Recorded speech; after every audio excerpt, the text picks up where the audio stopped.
میرے وکیل بھائیوں، جہاں ہماری لیڈرشپ نے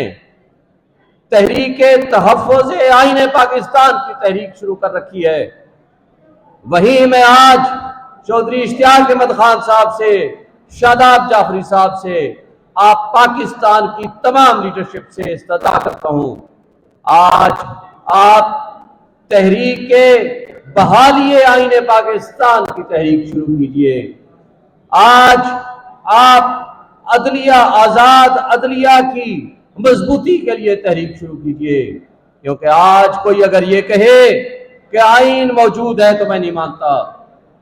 جس آئین کے اندر لکھا ہوا ہے کہ حق حکمرانی عوام کا ہے، لیکن حق حکمرانی تو دور کی بات ہے، ان کے ووٹ کے اوپر، ان کے مینڈیٹ کے اوپر جس طرح ڈاکہ ڈلا وہ ساری دنیا کے سامنے ہے۔ وہ پرائم منسٹر انوار کاکڑ جس کی ذمہ داری صرف یہ تھی کہ وہ free, fair and transparent elections کرائے، مگر جب اس کو کہا گیا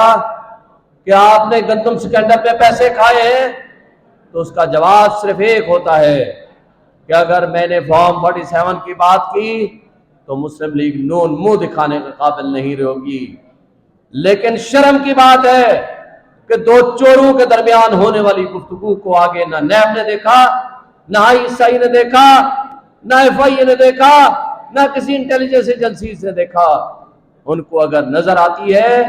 تو صرف احمد فرحات کی وہ نظم ان کو نظر آتی ہے کہ کوئی اگر بات کرے تو اٹھا لو،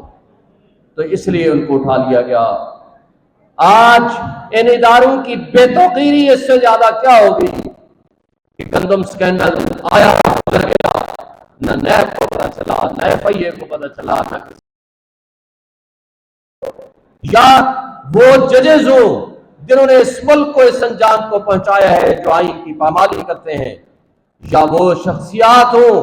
جو اس وقت ایجنسیز کے روپ میں بیٹھی ہوئی ہیں، یا ان کو وہ لوگ ہوں جو اداروں کے سربراہان کی صورت میں بیٹھے ہوئے ہوں، ان سب لوگوں کے لیے پیغام ہے کہ آج عوام جاگ اٹھی ہے، لوگ جاگ اٹھے ہیں، لوگ اٹھ کھڑے ہوئے ہیں، لہذا آپ کے لیے ایک ہی آپشن ہے، اس سے پہلے کہ لوگ انصاف اور قانون کو اپنے ہاتھ میں لے لیں، آپ کے لیے آج بھی وقت ہے، اس ملک کے لوگوں کے اوپر رحم کریں، اس ملک کو آئین اور قانون کے مطابق چلنے دیں، اس ملک میں یزیدیت اور فسطائیت ختم کریں، اور اسپیشلی پنجاب میں جس طرح ہم پچھلے 1 سال سے دیکھ رہے ہیں، موجودہ IG نے اور موجودہ حکومت نے اور پچھلی حکومت نے جس طرح ہمارے PTI کے ورکرز کے اوپر ظلم، تشدد اور بربریت قائم کر رکھی ہے، چادر چار دیواری کی پامالی کی ہے، وہ ناقابل برداشت ہے، اور یہ نہ ہو کہ عنقریب آپ کو کشمیر کی سچویشن فیس کرنی پڑے، اس لیے آج بھی وقت ہے اپنی پالیسیز کو ریکنسیڈر کریں۔ اور آخری بات، ملٹری کورٹس کے حوالے سے دنیا میں کوئی بھی ایسا معاشرہ نہیں ہوتا جہاں مدعی بھی خود ہو۔ یہاں ہماری اسٹیبلشمنٹ کہتی ہے کہ ہمارے اوپر حملہ ہوا، اس لیے ہم مدعی ہیں، کمپلینٹ ہیں، اور ساتھ کہتے ہیں ہمارے پاس ناقابل تردید شواہد ہیں، تو لہٰذا گواہی بھی آپ خود دیں گے،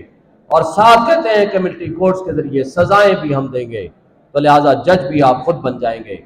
اس طرح کے فالس فلیگ آپریشنز اور اس کے نتیجے میں PTI کو کرش کرنے کے لیے آپ نے جس طرح آئین اور قانون کی جڑیں کھوکھلی کر دی ہیں، میں سمجھتا ہوں کہ اس کو نہ قوم مانتی ہے، نہ انٹرنیشنل ورلڈ مانتی ہے، نہ ہمارے وکلاء مانتے ہیں۔ آج آپ کے لیے ایک ہی پیغام ہے، آ جائیں،